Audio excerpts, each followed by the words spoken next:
but I'm really thankful that I have dance to keep me in line. Dude, I wish I could just give you a hug right now because I love how open you are, and I hope people hear your story and that helps them. Okay, here we go. Hi, babies. It's Kentobaby. What's up, Shuffle Babies? It's Kentobaby. In this podcast, you will learn how my friends and I have dealt with negativity in our lives, how to move past our mistakes, and the importance of PLUR in our rave culture.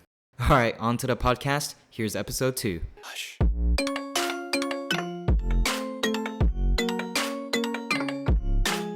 Today, our special guests are Carl, Donovan, and Hunter. Go ahead and introduce yourselves. So my name is Carl. Kento and I have known each other since college. I was in my last semester when I met Kento. And I don't think we've ever been to a show together. I've always wanted to go to a show together, but we've always pretty much been in the same culture of raving. I've always been jealous of your shuffling capabilities. But yeah, I still live in Central California, about 25 minutes from Kento. Haven't been to a show in a long time, but all about traveling and just being able to vibe with some friends. I've never really been to one show with the same group of people. I've always gone with like a different group of people. Thanks. Sounds like we're gonna have to go to a festival together someday. For sure. Hi, my name is Donovan. I also go as Fogchild on Instagram, or some people have been calling me Fog lately for short, and I'm cool with that. I like that a lot. Let's see. I'm based out in San Francisco. I've been dancing my entire life. I started with ballet and tap at the age of 3, and I did that for a few years, and then I branched out to doing jazz, modern, and hip hop throughout my like middle school and high school years. And then when I graduated from the studio, I just sort of dropped out of dance classes and started raving. And that's where I discovered shuffling. And I had kind of like a downward spiral with raving and quit doing that so that I could double down on dancing again and shuffling. And so that shuffling really helped carry me out of my worst habits. Yeah. Well, that's awesome to hear about Donovan. But hi, guys. I'm Hunter. Hunter Shapes on Instagram. I'm a DPT student in Virginia, and I just love to shuffle and cutting shapes, and recently learned a little bit of jump style. But yeah, that's just me. Been doing it for a couple years. Yeah, a little jump style, which is actually way more fun than I ever thought. So we'll see. I might get more into that. I was just talking to Sierra Loves You about talking in front of a camera more and really branching out in this area. So this is a great opportunity. Thank you, Kento. Of course, dude. No, I'm super honored to have you here, as well as Hunter for the second time and Carl for the first time. So yeah, thank you for being here. Okay, I'd like to go first. Well, I started posting my shuffle videos on Instagram in 2015. I hashtagged it shuffling and was quickly corrected that I was doing shapes, like promptly. Wow. And the thing is that I didn't understand the difference at the time. And as I was shown, the differences and the like proper terminology and things like that, it never really changed my style at all, more just my communication with others about styles. Like, it's just little things. Like, you're just trying to vibe and you're just doing your thing. You're not even paying attention to what other people are doing, but like, I'm mindful of not bumping into people, because that's my thing, is like bumping into me. I've had people like push me away or like shove me or like kind of passive aggressively because they thought I was like trying to dance on them or something. I'm like, no, like that's not, I'm just trying to do my own thing here. And then I've also been in the front, and I've had people really like be aggressive with their bodies and like push me out of the way. And I'm like, we're all here just to enjoy the music, man. Like, why do you gotta add drama to it? Those have really been my experiences at festivals. But I always try to counter that with the positivity and spreading love. As far as for social media, I think what baffles me, or more so like is disheartening to me, is that shuffling and like the art of it wouldn't exist necessarily. Like the foundation and pillar of it comes from raving and comes from EDM. And I think people forget that the culture that is defined by. And I'm totally like, I've always 100% day one being behind the slogan of PLUR. I mean, I've even asked people like, hey, are you PLUR? They're like, I don't know what that means. I'm like, that's okay. Let me tell you, you know what I mean? So, to like the whole thing here is like, we should be celebrating each other's victories. We should be celebrating each other's craft and the accomplishments that you make. Like you may be in a different point in your process of getting better, and someone else may not be. And it doesn't matter if I have 10,000 followers and you have 5,000. Like we're both making the same impact on people. People enjoy watching what we do, and our whole job is to promote the art of it, to spread love on that platform and spread positivity, gives people something to do. People who practice PLUR, they lose their way when they're intoxicated, me included.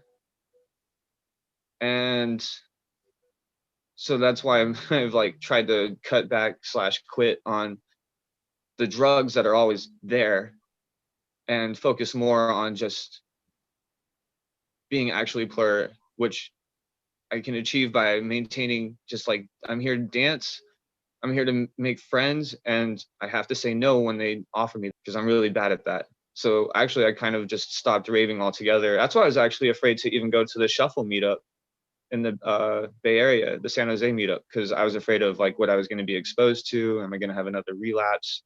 But then I got there and I realized that it's a completely healthy and safe environment, and that everybody has the kind of mentality that I need to be around, versus like the stuff that I used to do back in the day.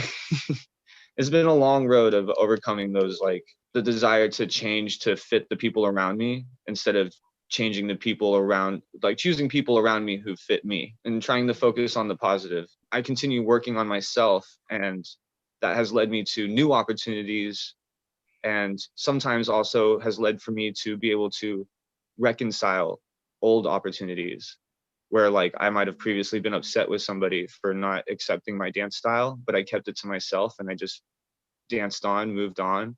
And then later down the line, they come back into my life, and it's easier to mend our relationship when I haven't attacked them for not accepting me. It's like a preemptive strike. I think like one of the things you said though is like the rejection should not be a part of the culture, and I think that's where I struggle with this topic is I just don't get it. I've never been one to understand hate. I've never been one to understand any negativity. I mean, not saying I'm perfect, right? We all have our faults, but like exactly what you said, Donovan, was like people forget where the foundation of the shuffling culture and the dancing culture came from. Like it comes from attending festivals and going and listening to the music and enjoying it, and then showing off your craft that you've worked on. Sometimes people have come up to me at festivals, but they don't say it to me. They'll say, this person in the circle sucks. And I have to look at them like, do you want me to just agree with you? Like, because this person's putting his heart out for all of us to see, and you're trying to encourage me on spreading negativity. And you're not going to say it directly to them, but you're saying it because you're thinking it out loud. And that's happened a lot to me, which is really bizarre at festivals, because like you said, it should be about listening to the music and just enjoying yourself. And like when you go to a festival, you're not going to like, well, I would hope you're not going to just like flex your money and just show off how cool you are, and you're really going to just enjoy yourself and have a good time and share that with the world. Like one thing I do miss about festivals is that feeling like everybody around me is having such a good time that they can't help but just share everything and be helpful in every way. And like I've seen somebody OD at like front center stage, and the whole crowd just parted like the Red Sea so that they could get out to the EMT office. Like the level of communication and kindness and respect in that moment, that girl, like her life was saved by that entire crowd, in my opinion, because they were like, oh, this is bad, like they just see the look in everyone's faces, and it's like a change in the vibe when you're having fun and you see people like freaking out. You go, oh, what's wrong? What can I do? And they're just like, oh, okay, move. It's I have seen people really come together at raves, and I've never been one to get involved with drugs at raves and just in general, because that's just not me. it's a smart But move. I know that people there are, and my friends that I've gone with have been. And so, what can I do to make their experience better? Because I'm going to be the more sober one, if not the sober one. And, I like to call myself a rave dad because I'm the one providing the gum. I'm the one providing the water. I'm the one providing the emergency blankets, It's always good to have someone like you in the squad. Oh my God, you're a lifesaver. You're the one who I'm starting to look a little dizzy, and you're like, do you need some water? I got you. My dad passing away definitely was like the moment that I did a lot of introspective self-evaluation, stuff like that, and really thinking about, what do I want to do with my life? Or do I want to actually like break off and chase my dance dreams and my dance career and like do the things that are really going to make me proud of myself and love myself. Appreciate you sharing your story, dude. That's really inspiring. I can't relate personally, but the fact that you're owning that and making it your own as a part of your journey is it's yours and it's nobody else's, and it's not for anybody else to tell you, what's right or wrong in that journey. And I just hope that day to day that you can, share that with people that love you, that you love. But it's things like that. Like if I met you at a rave and you shared your story with me, because that's what happens. You see someone sitting down that is either tired or just messed up, and you talk to them to comfort them. And if you told me that story, I would remember that and be like, I hope that guy has a good experience. I hope he has a good community. So I commend you for your courage. Thank you. Using something like dance, I doubled down on dancing because like it didn't necessarily make me happy, but it did lead to me feeling numb, which was better than pain. And so I would dance and take that pain and express it through my dance, and it would leave me feeling numb. And eventually my dopamine was rebuilt to the point where it led to me feeling happy again. And I wasn't codependent on the drug in the first place. But that took a really long time, and I had a lot of motivation from, again, my father's passing. I'm concerned that if it hadn't happened, I might have been still in a bad place. But I'm really thankful that I have dance to keep me in line. Dude, I wish I could just give you a hug right now because I love how open you are, and I hope people hear your story and that helps them because, I think things happen for a reason. I think I got involved with raving. I think I started to go to shows, and even though financially I probably shouldn't have, I did it because I needed to. And, your story is unique, and I think those things happen for a reason. And it might be because share your story and tell people, be mindful of who you get involved with and what you do. Absolutely. This brings me back to cancel culture, because there are people that I've canceled in my life, and it's not because so much of their character, but more of how I act when I'm around them. I communicated that with them. I'm like, I love you. This has nothing to do with you as a person. It's just me trying to like better myself and self-care and get healthier, and like I just need some time to be on my own. I did everything in my power, and I'm now understanding like sometimes having to cut people out of your life for your own benefit is like, I mean, you choose your inner circle, you choose who's in and who's out, and you protect your energy that way.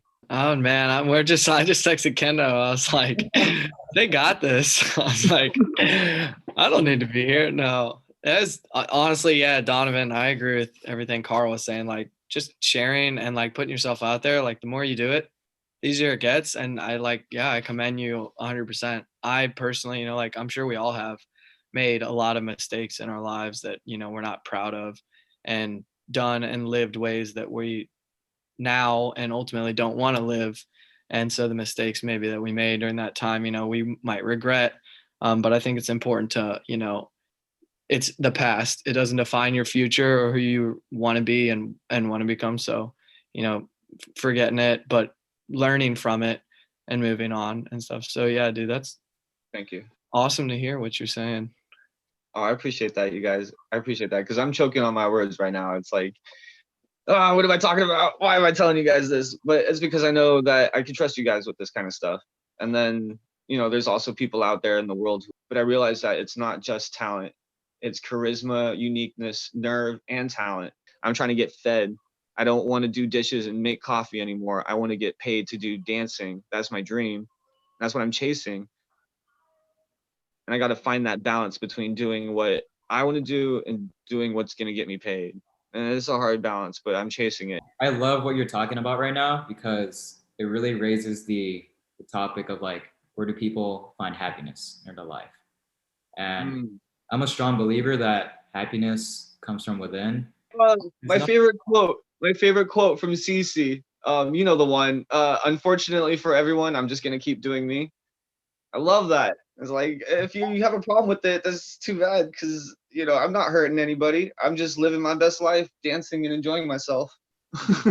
Exactly. Like sometimes you just gotta, it comes from the way you respond to things, just self-love and knowing that people have their own ways of wanting to live their lives. It just treat people with love and respect, and in your heart and within yourself, when you're doing something wrong and when you're doing something right. To be happy at someone else's success, to be able to look at someone who's more successful than you and feel joy from it rather than jealousy. The opposite of envy. I think something important to keep in mind too is priorities, right? So obviously making money is a priority for everybody that has to make a living, right? But when you put that above how you treat your friends and other things like respect and love for especially those around you, not just, strangers, and that happens to all of us, right? We elevate some things higher than they should be at different times. And so it's good to take a step back and, consider where we went wrong and reach out and apologize and forgive each other. I've had encounters with my friends recently on social media, actually, where they just don't understand the compassion that I believe in. And they don't understand how I choose to defeat hate with love and with compassion. And compassion has so many different levels, has so many different depths to it. I appreciate that. It's nice meeting you, man. You're a cool guy. I look forward to do a collab together, get some shapes in. Oh man, Lala taught me some shapes and oh my God, my legs still hurt. Come talk with Kento and I. We'll teach you some more. But yeah, I really do have to go. But it was great, guys. Thanks for having me again, Kento. It was awesome to meet you, Hunter, and talk to you. Pleasure talking to you soon, hopefully. Yeah, it was great, dude. I would look up your Instagram, but I don't know it. Wait for Kento to put it in the video. Okay. There we go. Yeah, because that's what I'm waiting for to add you guys. Sounds good. All right, y'all. Peace. All right, later. It's been a pleasure, you guys. Kento, I will see you soon. And Donovan, I hope we have interaction sooner or later. Absolutely. Yeah, it's a pleasure meeting you. Likewise. All right, guys, that's it for the podcast. That's it for the podcast today. Thank you so much for watching. Don't forget to like, comment, subscribe. Leave the link. What am I saying? I'll leave my Instagram somewhere in this video, or if it's not here in this video, it'll be in the description. And go follow Donovan, Hunter, and Carl on Instagram. I'll leave that in the description as well. See you next time.